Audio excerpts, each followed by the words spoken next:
Like ಮಾಡಿ, share ಮಾಡಿ, subscribe ಮಾಡಿ ಹಾಗೂ ಬೆಲ್ ಬಟನ್ ಒತ್ತಿರಿ. ನಿಮ್ಮ ನೆಚ್ಚಿನ ಇಂಡಿಪೆಂಡೆಂಟ್ ಸಂಗ್ರಾಮ್ ನ್ಯೂಸ್ ನಿರಂತರವಾಗಿ ನೋಡ್ತಾ ಇರಿ.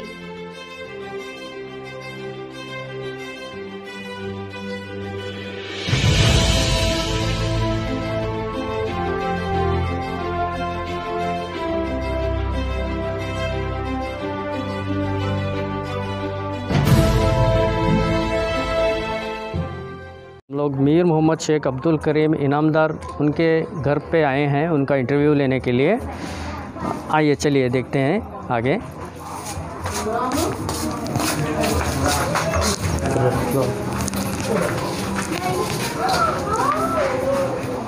जो कि माजी स्टेट प्रेसिडेंट हैं और नेशनल एग्जीक्यूटिव मेंबर हैं इंडियन यूनियन लीग के, मुस्लिम लीग के. आइए उनसे कुछ गुफ्तगू करते हैं.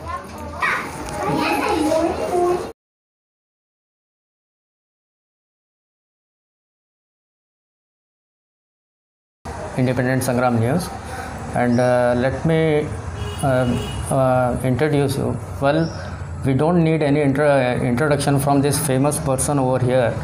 His name is Mir Mohammad Mahmood Sheikh Abdul Karim from Inamdar from Dharwad, and we would like to have a little bit of discussion regarding about Indian Union Muslim League through his own words. Sir, आप कुछ अपने मुस्लिम league के बारे में जो पहले वाक़या हुए हैं आप कुछ अपने दर्शकों को बता सकते हैं? जी हाँ, ज़रूर. सन 1969 में 1969 में धारवाड़ में मैंने मुस्लिम लीग को कायम किया. उस वक्त यहाँ पर हमारे अंदर जो है नाइत्तेफाकी की वजह से लोग बटे हुए थे, मज़हबी तौर पर और सियासी जमातों के तौर पर भी बटे हुए थे, जिसकी वजह से हमारी क़ुव्वत, हमारी ताकत, हमारी स्ट्रेंथ का फ़ायदा जो है दूसरे लोग उठा रहे थे.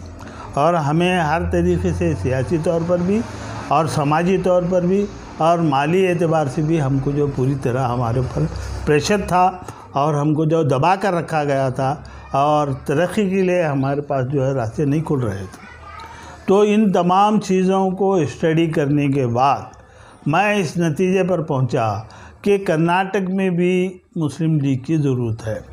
क्योंकि मैंने केरला की स्टडी की, तमिलनाडु के बारे में जब मैं पढ़ा और अखबारात में भी जो न्यूज़पेपर्स वगैरह में आते थे उनको पढ़ने के बाद ये खुशी होती थी कि वहाँ पर मुसलमान जो है सियासी तौर पर जो है इकट्ठा हैं, इत्तेफाक है उनके अंदर वक़्त रहने की वजह से वो जो है क़ुव्वत बन गए थे, वो ताकत बन गए थे और उस ताकत की वजह से वो जो है पावर शेयर कर रहे थे. फॉर एग्ज़ाम्पल केरला में जो है पहले 5 जो है एमएलए चुन कर आते थे, तो उस ज़माने में तकरीबन 12 एमएलए चुन कर आए, जिसकी वजह से उनके जो है कैबिनेट में 3-4 जो है मिनिस्टर थे. 1/3 ऑफ द कैबिनेट जो है मुस्लिम लीग के रिप्रेजेंटेटिव थे. वहाँ का स्पीकर भी जो है मुस्लिम लीग का था. उसी तरह तमिलनाडु में भी जब डीएमके हुकूमत बनाने के लिए पहली बार चुनकर आने के बाद उनको हुकूमत बनाने का एक्सपीरियंस नहीं था.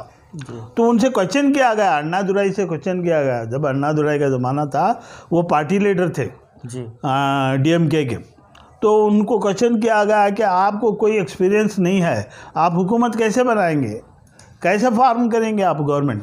तो उन्होंने कहा कि हमारे पास राजगोपालचारी और कायदे मिलत इस्माइल साहब जैसे जो है एक्सपीरियंस्ड लोग हैं, हम उनके रहनुमाई में जो है वहाँ पर हुकूमत कायम करेंगे. और आज हिंदुस्तान के लोग अच्छी तरह जानते हैं, इंडिया के लोग अच्छी तरह जानते हैं कि तमिलनाडु में उसके बाद आज तक कोई दूसरी जमात जो है वहाँ पर सिवाय द्राविडियन के हुकूमत नहीं कर सकी. तो वहाँ द्राविड़ पार्टी डीएमके आती है या अन्ना डीएमके आती है. उसी तरह केरला में भी जो है वहाँ पर 2 सियासी ग्रुप है, एक यूडीएफ बोलते हैं, यूनाइटेड डेमोक्रेटिक, और एक एलडीएफ, लेफ्ट डेमोक्रेटिक फ्रंट है, और United democratic front. United democratic front बनाने में मुस्लिम लीग का बहुत बड़ा हाथ रहा है। तो उसकी वजह से जब वो पावर शेयर कर रहे थे और उसकी वजह से उन जो है हर तरह से उनकी डेवलपमेंट्स हो रहे थे, तरक्की हो रही थी, पॉलिटिकल हो रही थी, सोशली हो रही थी, फाइनेंशियली हो रही थी, एजुकेशनल हो रही थी, हर फील्ड में जो आगे बढ़ रहे थे। क्यों? कि उनके पास पावर था।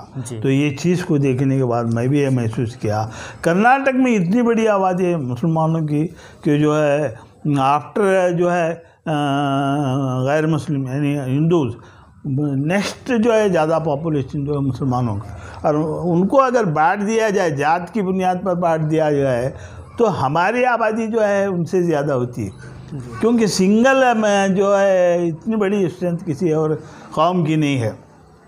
मगर चूँकि हम इतनी बड़ी स्ट्रेंथ होने के बावजूद भी हमारा अपना कोई एक पॉलिटिकल प्लेटफार्म नहीं है। पॉलिटिकल प्लेटफार्म नहीं होने की वजह से क्या हो गया कि कर्नाटक का मुसलमान कभी जो है इस पार्टी की तरफ भागता है, कभी उस पार्टी की तरफ भागता है, और उस वजह से क्या होता है, वो लोग हमारा जो फ़ायदा उठा लेते हैं, फ़ायदा उठाने के बाद हमको भूल जाते हैं। गवर्नमेंट में आने के बाद या तख्त पर बैठने के बाद या CM बनने के बाद, पावर गेन करने के बाद ಎಲ್ಲರೂ ಮಾರ್ತು ಬಿಡ್ತಾರೆ, ಇವರು ನೆನಪು ಮಾಡೋದಿಲ್ಲ, ಅವರು ನೆನಪು ಮಾಡೋದಿಲ್ಲ।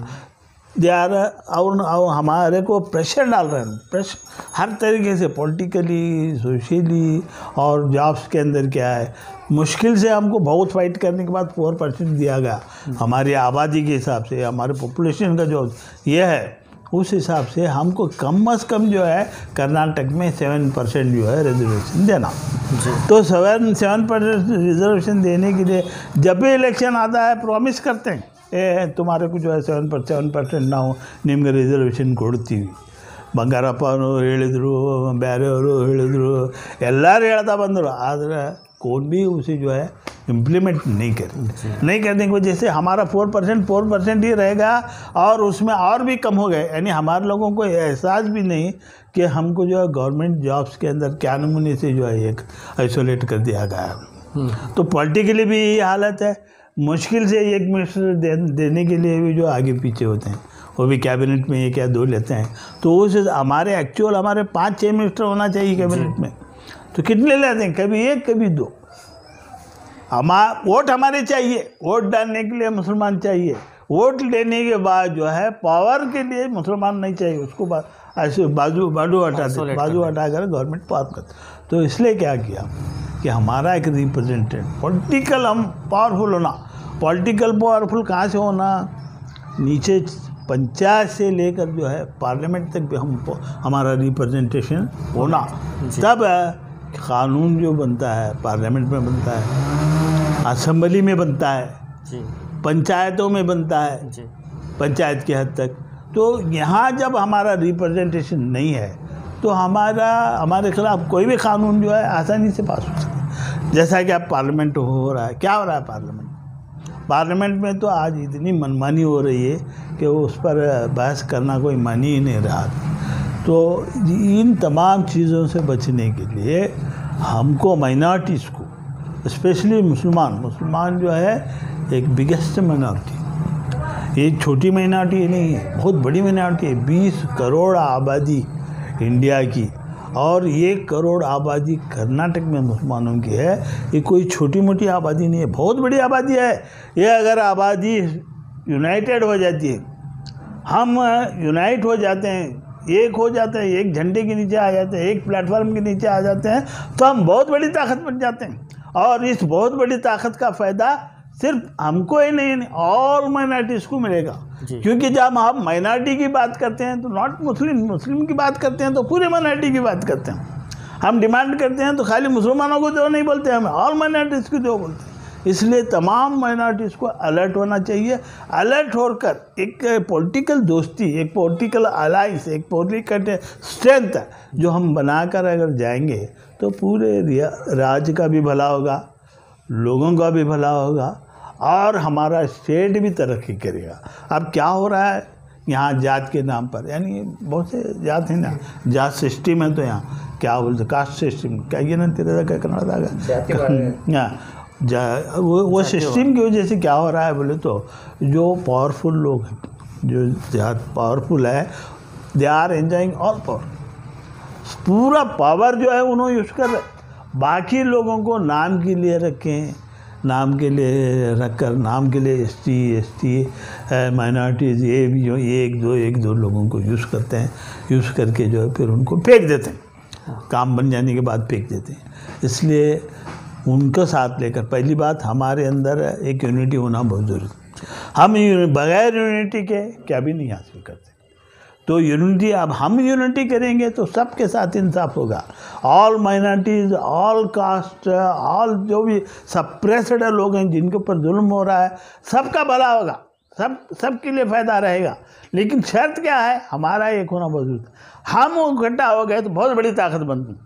तो बड़ी ताकत के साथ छोटी ताकतें मिलकर काम करना पसंद करते हैं। इसलिए इस पॉलिसी को अडेप्ट करते हुए तमिलनाडु में, केरला में वो लोग जो है बहुत मजबूत बन गए, पावरफुल। आज ये सेंसस रिपोर्ट देखो, पॉपुलेशन इसमें जॉब में वहाँ प्रॉब्लम नहीं है, हमारी कम्युनिटी को प्रॉब्लम। तमिलनाडु में एजुकेशन में सबसे हाईएस्ट जो है रेशियो जो है तमिलनाडु में मुस्लिम कम्युनिटी का। उसके बाद केरला में क्यों, उन कई कॉलेजेस चलाएँ, कई इदारे गवर्नमेंट में रहने की वजह से क्या है, उन्होंने कॉलेजेस खोले, यूनिवर्सिटीज़ खोले और जो हर नमूने के जो है सोसाइटीज़ बनाए, तो लोगों को ना आगे लाने की कोशिश करे। ऐसा नहीं कि मुसलमानों के कॉलेज में सिर्फ मुसलमान पढ़ते हैं। अंजुमन जूनियर कॉलेजದಾಗ ಹೋಗಿ ನೋಡಿದ್ನೋ 20% ನಮ್ಮ ಮಕ್ಕಳು ಇದ್ರೆ 80% ಅದರ್ಸ್ ಅದಾರಲ್ಲಿ।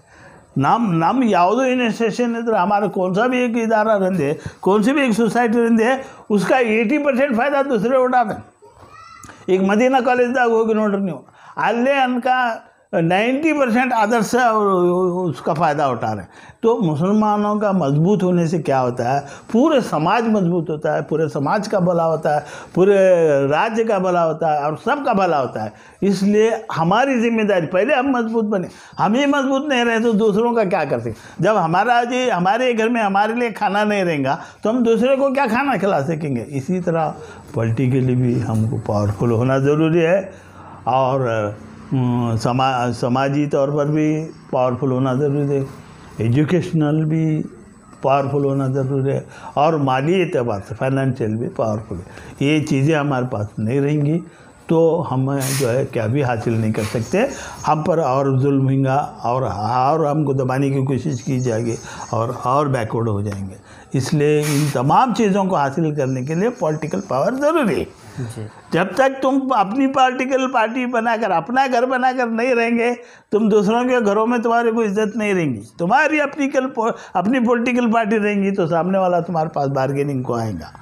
तब तुम अपना भी भला कर ले सकते हैं, पूरी रियासत का भी भला सकते हैं, स्टेट का भी भला होता, दूसरों का भी भला होता है। इसलिए मेरा पैगाम ये है कि मुसलमान संजीदगी से सोचते हुए अपनी जमात, अपनी पार्टी जो आज़ादी के बाद, मुल्क आज़ाद होने के बाद पहली पॉलिटिकल पार्टी इंडियन यूनियन मुस्लिम लीग जी जो बनाएगी, रजिस्टर्ड पार्टी, समझे।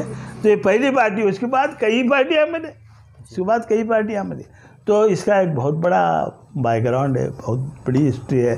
जब ये कॉन्स्टिट्यूशन बन रहा था तो मुस्लिम लीग के फाउंडर कायदे मिलत इस्माइल साहब भी उसके जो कॉन्स्टिट्यूशन के मेंबर थे और दूसरे हमारे 2 MP थे, वो भी जो उसके मेंबर थे। तो उसमें भी हम जो हमारा हिस्सा है इंडिया का कॉन्स्टिट्यूशन बनाने में, अम्बेडकर जो कमेटी थी उसमें भी मुसलमानों की नुमाइंदगी। अगर उस वक्त हमारे पास सही ये रहता तो हमको 8% रिजर्वेशन मिलता। कितना? अम्बेडकर ने 8% रिजर्वेशन जो है मुसलमानों के लिए रखा था, लेकिन उस वक्त कांग्रेस ने हमारे रिजर्वेशन को कैंसिल कराने के लिए अपने एक मेंबर की तरफ से ये बोलने के लिए कहा कि मुल्क आज़ाद हो गया है, अब स्वतंत्र हो गया है, इंडिपेंडेंट हो गया है, हमको रिजर्वेशन की ज़रूरत नहीं है बोल के तुम बोल तो मुस्लिम नुमाइंदगी कर देते। तो ST को रिजर्वेशन मिला 18%, मुसलमानों को जो मिलना था वो नहीं मिला और आज तक नहीं मिला। सेंट्रल गवर्नमेंट में आज तक मुसलमानों को रिजर्वेशन नहीं। तो ये तमाम चीज़ें ऐसी हैं, इसको हासिल करने के लिए पॉलिटिकली हमको पावरफुल बनने की ज़रूरत है। इसलिए मेरी सबसे अपील है कि आप जो है मुस्लिम लीग को मजबूत बनाने के लिए मुस्लिम लीग के झंडे को थामिए और उसका साथ दीजिए। अच्छा सर जी, आप उस समय की थोड़ा सा बता देंगे कि जब इमरजेंसी आया था 1965 की, उससे कुछ वाक़या आप दर्शकों के साथ में शेयर करना चाहेंगे तो? हाँ, जब इमरजेंसी आई तो उस वक्त हमको भी बुलाया गया था धारवाड़ जो है पुलिस स्टेशन में, जैसे दूसरे पार्टी वालों को बुला रहे थे हमको भी बुलाया गया था। हमारा भी स्टैंड पूछा गया, तो हमारा स्टैंड हमारे कायदे मिलत नेशनल प्रेसिडेंट और जनरल सेक्रेटरी इब्राहिम सुलेमान सेठ उस वक्त जो है पार्लियामेंट में मेंबर थे, उन्होंने साफ तौर पर ये कह दिया कि हम जो है इमरजेंसी को जो है सपोर्ट करने वालों में से नहीं। तो उस वक्त इस मामले में भी जो है मुस्लिम लीग का स्टैंड बिल्कुल सही रहा और उन पर प्रेशर लाने की कोशिश की गई और उनको डराया धमकाया गया, ये हमारे पास ये कानून है, हमारे पास वो कानून है, हम आपको जेलों में डाल देंगे, कोई बात नहीं, हम डरने वालों में से नहीं, हम सिवा खुदा के और किसी को नहीं डरते। और अगर आप जो है मुस्लिम पर्सनल लॉ में तब्दीली लाएंगे और जबरी नसबंदी करेंगे तो हम मानने वाले, हमारे पास मीसा है, मीसा में अंदर आपको डालें, आपके पास मीसा है कोई बात नहीं, हमारे पास खुदा है, हम खुदा पर भरोसा रखते हैं। ऐसे इसके बाद जो है वो फिर भी वहाँ दिल्ली में जो है वो टाइम में बहुत बड़ा जुल्म हुआ। इमरजेंसी ये इसके क्या तुम्हारा इमरजेंसी के वक्त जी दिल्ली में तुर्कमान गेट के अंदर है जो है, और जो राजीव गांधी जो संजय गांधी इंदिरा गांधी का छोटा बेटा बुलडोजर ले जाकर जो है मुसलमानों के घरों को डाल, इतना जुल्म किया और ज़बरदस्ती नसबंदी कराई गई। दिल्ली के अंदर है, यूपी के अंदर है, ज़बरदस्ती ले जाकर जो है उनकी नस काट दी गई। तो इस तरह इस वक्त पूरा आवाज़ उठाने वाली वाहिद पार्टी मुस्लिम लीग है। मुस्लिम लीग की तरफ से बराबर आवाज़ उठाया गया और हुकूमत को मजबूर किया गया कि जुल्म बंद कर दिया जाए। तो उस वक्त भी जो है हमारी पॉलिसी रही, तब भी हम हुकूमत के दबाव में नहीं आए और गलत कानून को सपोर्ट करने की कोशिश नहीं की। ये हमारा मुस्लिम लीग का स्टैंड रहा है। तो उसी तरह हम भी यहाँ हमारे एक्टिविटीज़ चालू रखें, बंद नहीं करें हमारे एक्टिविटीज़ को। इमरजेंसी में भी मुस्लिम लीग की एक्टिविटीज़ बराबर कायम रहे और जो मार्केट सुभाष रोड में बीच सर्कल है वहाँ पर मीलाद का जब मौका आया तो मीलाद के लिए हैदराबाद से हम गौस खामोशी बोल के एक स्पीकर थे आंध्र प्रदेश मुस्लिम लीग के प्रेसिडेंट, उनको बुला को ओपन स्पीच से वहाँ पर पब्लिक जलसा हम रख कर जलसे वगैरह करें, हम हमारे एक्टिविटीज़ को बंद नहीं करें। अच्छा, बहुत बहुत शुक्रिया आपसे बात करके। हाँ सर, मैं और एक सवाल आपसे ये पूछना चाहता हूँ कि आपने वो दौर भी देखा है जो 1965 में इमरजेंसी लगा हुआ था और आज का ये दौर है जो कोरोना का है, आप उनमें से डिफरेंस क्या देखते हैं? उसमें इमरजेंसी के बावजूद भी लोगों में आम तौर पर ऐसा खौफ नहीं था जी। आज क्या है, बगैर इमरजेंसी के नाम पर लोगों के अंदर एक डर पैदा हो गया है। आम तौर पर दूसरी कौम के अंदर बहुत ज़्यादा डर है इसमें। और जहाँ तक मुसलमानों का ताल्लुक़ है, मुसलमान निडर कौम है, डरने वाली कौम नहीं है, लेकिन इसे डराने की कोशिश की जा रही है। ये कामयाब होने वाली नहीं, ये कौम डरने वाली नहीं, ये कभी भी जो है कुर्बानी देने के लिए हमेशा जो है आगे रहती है और आगे रहेगी और इसका हम वक्त आने पर सबूत देकर रहेंगे।